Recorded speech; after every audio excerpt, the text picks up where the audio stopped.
Today we have start our new chapter, that is chapter number 6, and name of the chapter is Formulas and Functions in MS Excel. There are so many formulas we have used in MS Excel for mathematical calculations. We can use formulas and functions not only for math but also for text.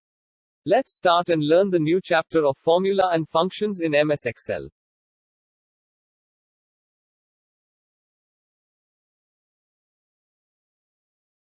What we will learn: 1. Differentiate between formulas and functions. 2. Explain absolute and relative cell referencing. 3. Use various math and text functions.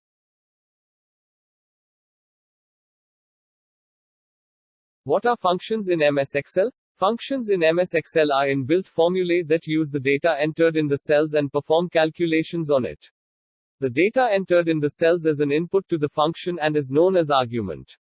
In MS Excel, a function is written as equals function underscore name attribute 1, attribute 2.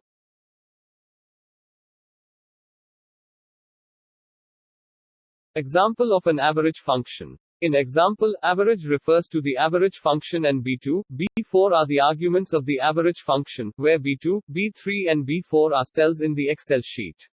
Let's see in the video. We can enter 3 value in 3 different cells. For example, in cell B2 we enter 20, in cell B3 we enter 30, and in cell B4 we enter 40.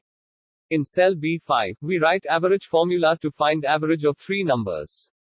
It can be written as equal to sign the open bracket, then select values in cell B2 to B4, then close the bracket and press enter button from keyboard. You will see the average value as written in B5 cell, in place of average formula.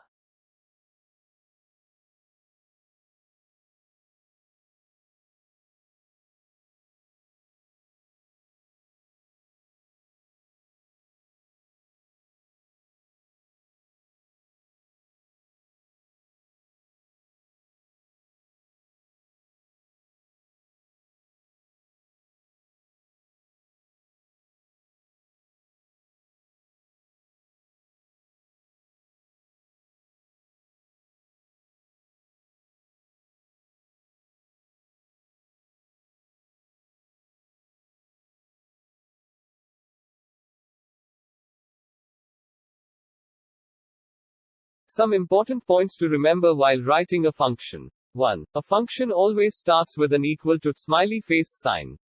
2. There should be no space between the equal to sign and the function name.